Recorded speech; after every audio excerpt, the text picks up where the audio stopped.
여러분들이 만약에 이 나라에서 미국에서 완전히 실험에 실패가 그야말로 휴지가 되어버린 건을 들고 와가지고 한국에서 그걸 다시 이제 성공시킨다.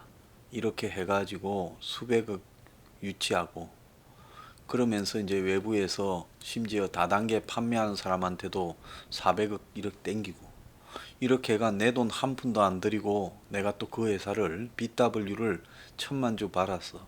오너가 되고 그러면서 이제 그 회사를 넘겨받아 가지고 상장까지 시키고 그냥 상장이 아니라 상장을 하려면 3년간의 매출, 실적, 순이익 이런 것들이 나와야 되죠. 그래서 최소한의 이 3년간의 그 흑자를 보고 그런 실적이 좋아야 되는 게 필요한 겁니다. 그런데 실적은커녕 수입원이라고는 하나도 없고 그러잖아요. 남의 대학에 더부살이하고 이런 지금 이 신라젠의 팩사백을 갖고 정식 상장이 되겠습니까? 그런데 기술 특례 상장이라는 걸 만들어가 바이오 특혜를 받아가지고 수입이라고는 없는 부분이 기술 특례 상장이 되고 그게 이제 미국에서 버린 쓰레기 기술이 한국에서 기술 특례 상장이 되어서 문정권과 더불어 10조짜리까지 가서 코스닥의 2등까지 갔습니다. 그런 과정에도 누구도 이의 제기를 하지 않고요. 그쪽에서 하는 말을 다 믿었습니다. 그러면 대한민국의 이 상장이라는 제도를 운영하는 금감원 금융위원회는 다 뭐 하는 데며 더 나아가서 이런 부분을 조사하는 이 사정기관들은 다 뭐 하는 데며 그야말로 아무것도 없는 물 같은 것이 10조가 되도록 되는데 언론은 다 뭐 했냐는 겁니다. 그래서 문정권의 전성기 때 10조까지 갔다가 자 그때 이제 헐값으로 주식 잡았던 사람들은 다 팔아먹고 그 뒤부터는 이제 살살 내려갈 때 그래도 된다 하면서 저들은 다 팔아먹으면서 남들 보고는 이제 또 성공한다 사기치다가 작년 8월에 이거는 뭐 무용성 평가에서 물이 다 돼버렸으니 더 할 필요가 없죠. 그럼 그때 문을 닫았어야 되는데 그때 문을 닫으면 시끄러워질까봐 또 다른 실험을 한다 해가 또 2만원 정도까지 실 올리고 이 장난을 치다가 이제 검찰이 본격적으로 작년 8월 28일입니까? 압수수색에 나서고 수사에 착수하면서 이제 다 잡혀갔습니다. 전현직 대표이사 감사들이요.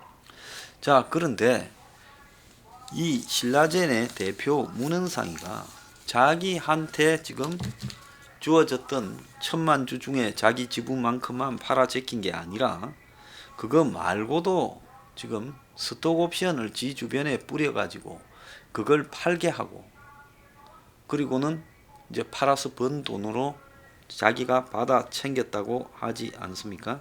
자, 그래서 문은상이가 자기 회사 임직원과 외부 인사 62명한테 2016년에 3월입니다. 그러니까 12월 달에 기술 특례 상장했으니까 상장하기 9월 달에, 9개월 전에 다 계획이 있었던 거죠. 289만 주를 부여를 해서요. 이제 상장되어서 가격이 뛰면 그때는 너네들이 그걸 팔아가지고 네가 좀 먹되 나한테 상당 부분 돌려주라. 내가 정치적으로 로비도 해야 되고 필요한 부분이 있다. 뭐 그렇게 둘러댔겠죠. 그래서 문이 당시 자신의 부산대 치과대학 인맥을 적극으로 활용해서 스톡옵션을 발행했다고 합니다. 2014년 2월에 신라젠에 합류하기 전까지는 서울 목동에서 치과를 운영했어요. 문이. 그런데 가까이 지내던 지역의 치과의사 A, B와 또 서울 시내 한 치과대학 교수 C 이런 사람들한테 지금 스톡옵션을 10만 주씩 줘가지고 이 스톡옵션을 행사가 가능해진 2018년 3월 이후에 주가가 처음에 비하면 수십 배가 뛴 시점에서 미리 정한 가격으로 스톡옵션은 주식을 사는 거죠. 그러니까 정한 가격이 4,500원이었다는 거예요.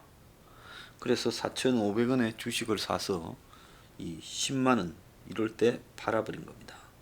그래서 그걸 받았던 사람들이 다 수십억의 차익을 받는데 문은상이가 이 중 상당액을 대받아 갔다는 거야. 그러니까 네가 좀 이 뭐라고 하나요? 장물아비가 작물을 사주면서 니도 좀 먹고 나한테 돌려주라는 것처럼 결국 지인들, 치과의사 등을 동원해서 스톡옵션을 줘서 헐값으로 발행을 하고는 그걸 팔아서 시세대로 엄청 벌었을 때 일부를 돌려받는 이런 일을 했다는 겁니다. 그래서 팩400이 작년 8월에 실패하기 전까지만 해도 이 가격이 한 10만원 근처에 왔다 갔다 했으니까, 그래서 이 문의 스톡옵션을 줬던 치과 의사들이 전혀 이 문헌상의에 지금 이 신라젠 팩400 연구 등의 도움을 준 바가 없는데 스톡옵션이 흘러 들어갔다고 조선일보가 지금 오늘 아침 독점으로 보도를 했어요.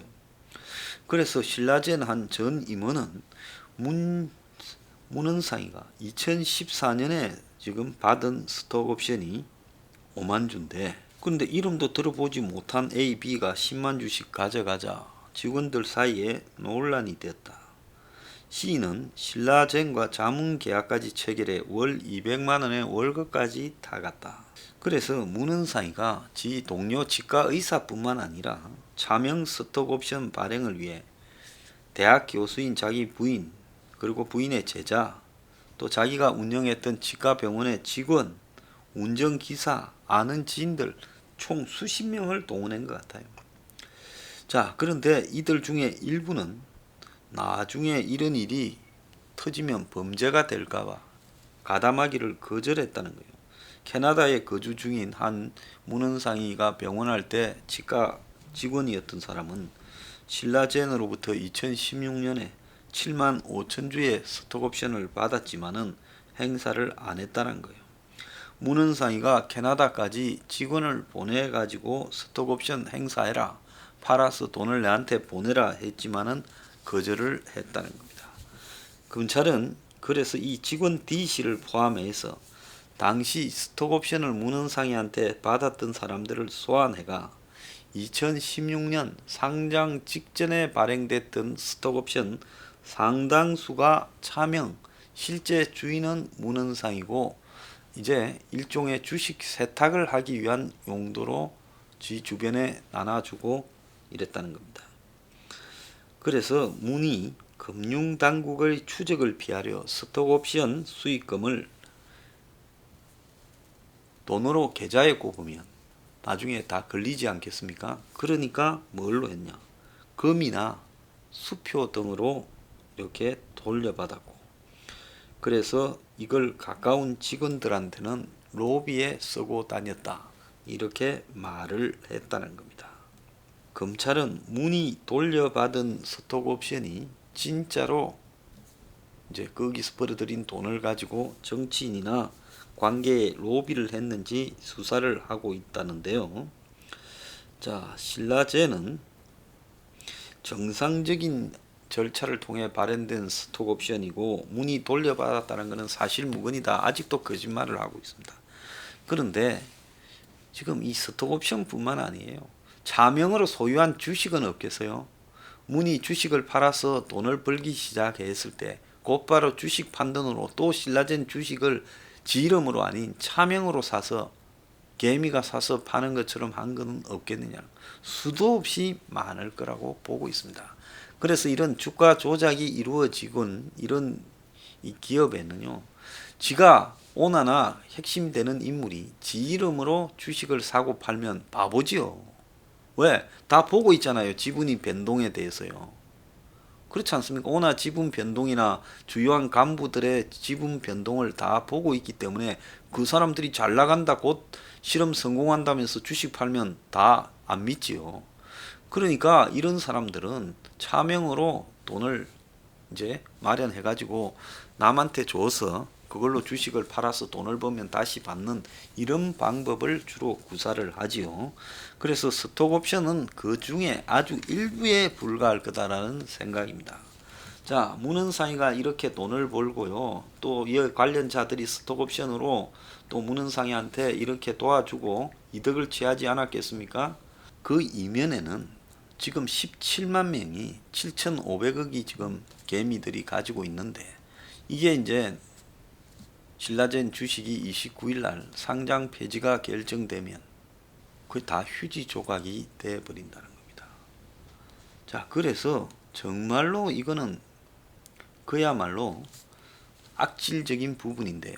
당연히 이런 식으로 물이 10조까지 갈 때는 정치권과 금융계에서 또 이 금융감독기관에서 또 주식 관련 감독기관에서 도와주고 이걸 바람잡은 놈들이 있으니까 이렇게 됐지. 그러지 않고 이렇게 되겠습니까?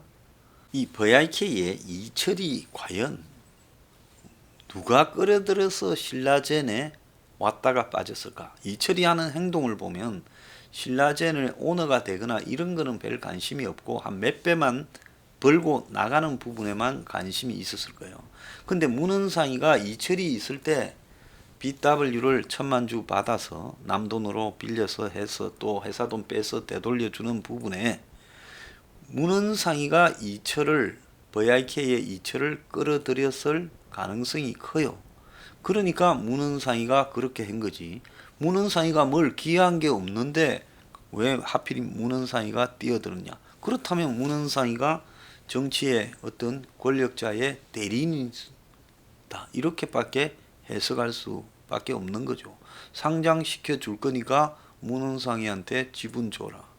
그래서 문헌상이가 이철을 끌어들일 가능성이 굉장히 크다는 거고 문헌상이는 아마 진노 친문 진영과 매우 깊숙한 이해관계를 가졌을 거고 또 그런 각종 행사들에 출몰했다라는 이야기까지도 나오고 있습니다. 그래서 중요한 거는 누가 이철이가 돈을 400억 이상을 여기에 투자하도록 했느냐. 그래서 그 투자가 되고 나니까 투자를 끌어낸 공으로 문헌상이한테 BW 권한이 주어진 거 아니냐. 이철이는 그때 뭐 사기 수사도 있고 하니까 빨리 몇 배 돈 벌고 빠져나가려고 그랬겠죠.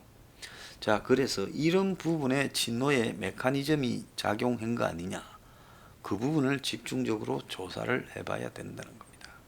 이철의 VIK가 문헌상이가 상장하기도 전인 2014년에 450억을 투자했고 그래서 신라젠의 미상장 주식 그러니까 상장되기 전에 비상장 주식을 14%를 보유하고 있는 최대 주주였고 그래서 이철이가 최대 주주일 때 신라젠 행사를 할 때 유시민이도 왔다. 지금 그거 아니겠습니까?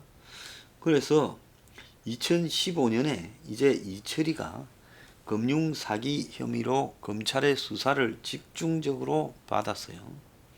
그러다 보니까 이철이 입장에서는 한때는 아마 신라젠을 들고 자기가 가려고 했겠죠. 그러지 않았겠습니까? 그렇지만은 이제 집중적으로 수사를 받으니 결국은 구속돼 볼 가능성이 크고 그렇게 되면 자기가 가지고 있는 지분이나 이런 것들도 다 지금 경영권 행사도 어려워질 거고 이러니 신라젠 지분을 매각을 해서 좀 벌고 정리하자.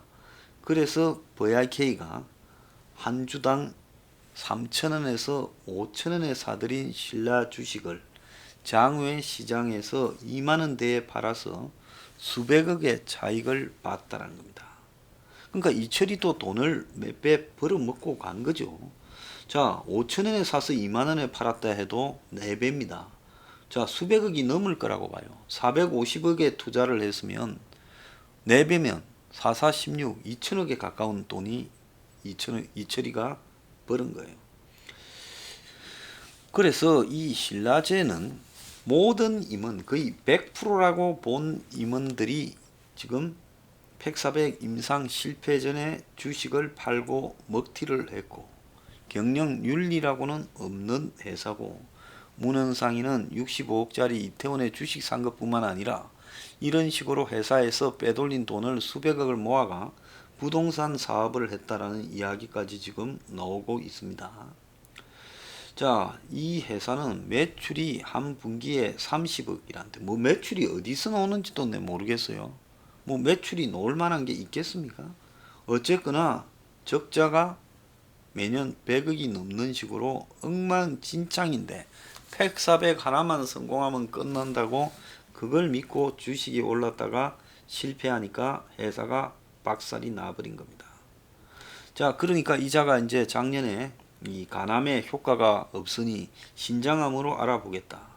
뭐 코로나 백신 개발하겠다고 사기까지 치면서 지금까지 끌고 온 겁니다.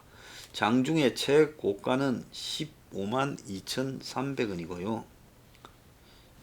참 기가 찬 부분이 아닐 수 없습니다. 제가 이거 사기라 하다가 참 큰 소리들 많이 당했는데 결국은 이렇게 끝나버립니다. 이제 정치판에서 여기 끼어들어서 수십억 수백억씩 벌어간 놈들을 다 잡아내야 됩니다.